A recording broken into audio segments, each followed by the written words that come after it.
Why the 12?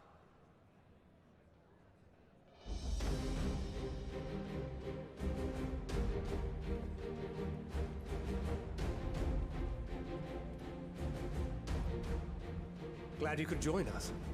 I hope you don't mind, but we went ahead and started without you. As you can imagine, our traveling companions were eager to become acquainted. 'Tis a rare thing indeed to see such a diverse and talented group of individuals assembled for a single purpose. We fight not only for the sake of Eorzea, but for the entire world, including the people of Garlemald. Much rides on the efforts of the Ilzabard contingent. Indeed, which is why I am glad to find myself in the company of many trusted comrades, yourselves included. Lucia! I have come at the behest of Lord Emmerich, who has honored me with the role of Ishgard's representative. And for the good of all nations, not least my former homeland, I am determined to see this mission through to its end. We have a hard road ahead of us, but walk it we shall, together.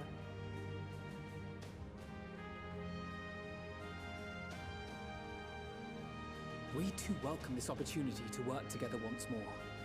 I have faith that, if there is a way to resolve this conflict, we will find it.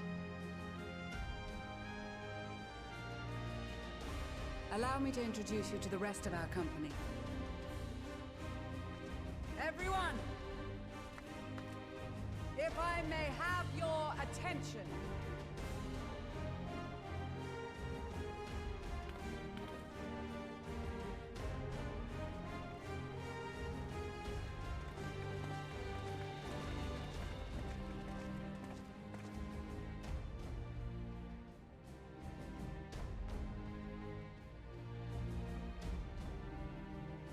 Might I ask you to speak first?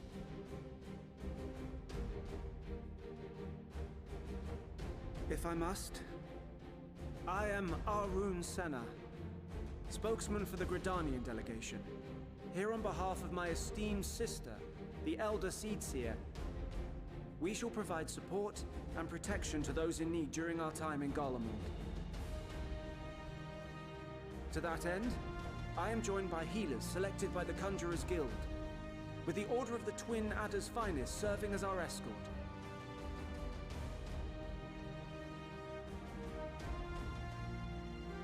Of course, with an experienced white mage such as yourself accompanying us as well, those requiring more involved treatment will be in safe hands.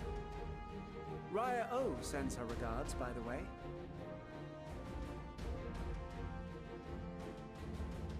Suppose I'd better say my piece. Wait, I know you. The name's Sicard, in case you've forgotten. Truth be told, I'd rather you had forgotten. Any road, the Admiral asked Captain Hilfear to send his best, and for whatever reason, he picked me. Of course, if I'd refused, I'd be the laughingstock of the bloody executioners, and my reputation's taken enough of a keyhauling as it is. But more importantly, like any pirate worth his salt, I know when you're staring down a storm, you gotta trust in the commander of your ship. So if the Admiral wants us to go to Garlemald, not for plunder and glory, but a promise of peace in our time, then that's what we'll do.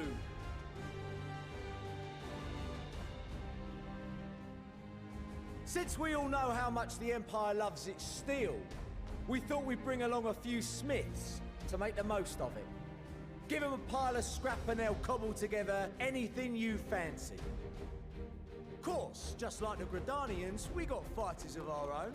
We might have come with a more constructive purpose in mind, but we're more than capable of cracking skulls, believe you me.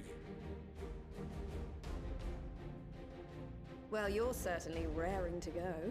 But then again, so are we. The most dependable warriors of Uldar and Alamigo have assembled at the Sultana and General Aldin's behest.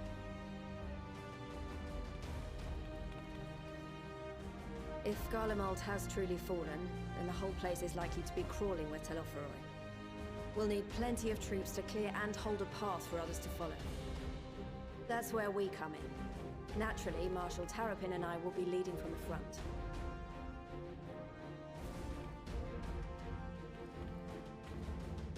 It's been some time since I last saw you in your element on the battlefield. From what I've heard, you've become pretty fearsome yourself. Master Matoya? The Avatar of Destruction?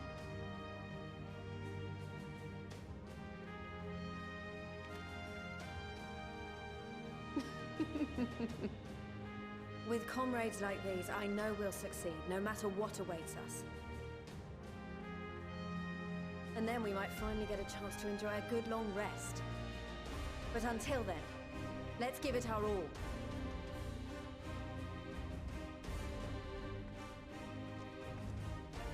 As for Ishgard, we Temple Knights have come in force to uphold our nation's commitment to the peace and welfare of our allies.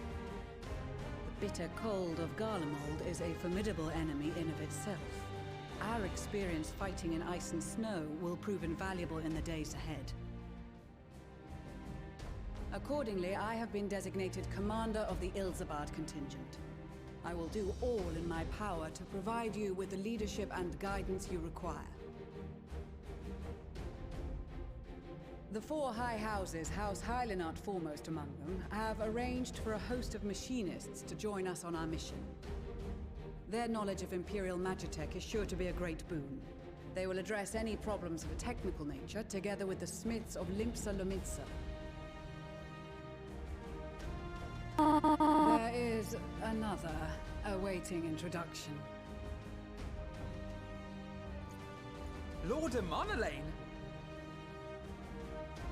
Ah, yes. Emanolain de Forton, at your service. Though, lest there be any misunderstanding, I should stress that I've not become a fearsome warrior while you were away. Rather, far from it, actually. My brother, in his infinite wisdom, decided this would be an excellent chance to make something of myself. Oh, and fight for world peace and all that. But, should the opportunity arise for a spot of ballroom dancing, I will be your twinkle-toed gentleman of light.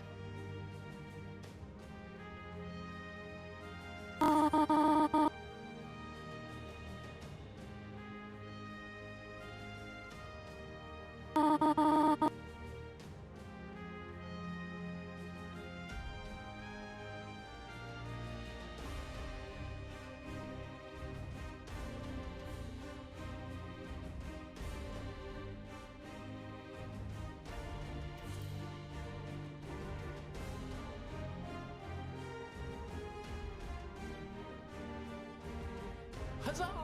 I cannot wait to regale Honoroa with my tales of derring-do. I believe that concludes introductions for the Grand Company of Eorzea. Our allies from the Eastern Alliance were due to arrive some time ago, but it would appear they have been delayed. Would that be the shinobi of Doma? Actually, they've been tasked with relaying messages back and forth between the various Eastern nations. According to Lord Hien, however, an equally capable company of warriors has been sent in their stead. Out of my way, you preening fool!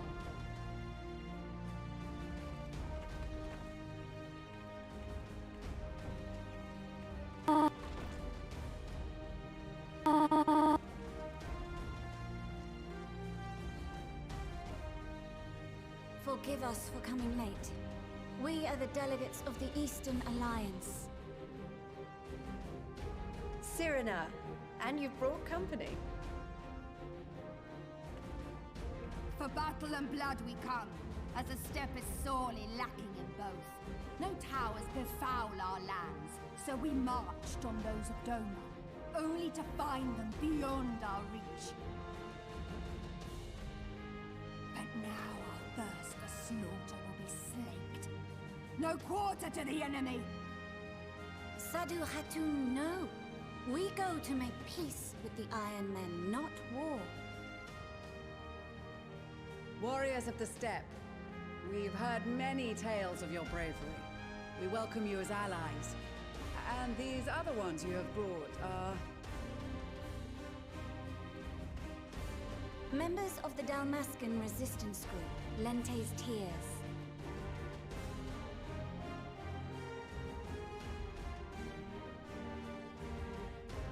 And the Bosnian resistance. Between them, they have a wealth of experience in espionage, and are particularly adept at infiltrating Imperial facilities, which is fortuitous, since Garlemald's domain is so vast that I could never hope to handle reconnaissance duties all by myself. Dalmasca, Bosnia, Alamigo. All lands which have suffered the tyranny of the Empire. I would never presume to question your motives. Nevertheless, I must reiterate that our goal is to aid the victims of the Telophoroi, the common folk of Garlemald. And they are victims, make no mistake. Though I understand that many may struggle to see them as such. You're more right than you know. For every one of us that answered the call, there were a dozen that refused. Not only in Alamigo, but everywhere we went. And who could blame them? The Empire's always been the enemy. But after seeing what we've seen, fighting and working against and with Garleans, there's no denying the simple truth. They're just people. No different from you or I. They've got their share of liars and murderers, but so do we. So do we all. Fordola, who once swore herself to Garlemald, has proven herself a trusted ally time and time again. Every Eorzean here knows Cid Garland, the Imperial defector who shared with us countless technological wonders. Gaius bloody Baelsar himself is working to help rebuild Werlind, a nation he once conquered. So you can believe me when I say that every fighter here understands and accepts that the Imperials are not monsters and are deserving of help. Or at least that they were able to put aside their feelings for the greater good. It won't be easy, but we're all determined to make this world a better place.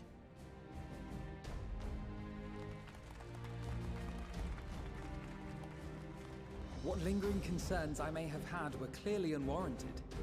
I agree with everything you said wholeheartedly.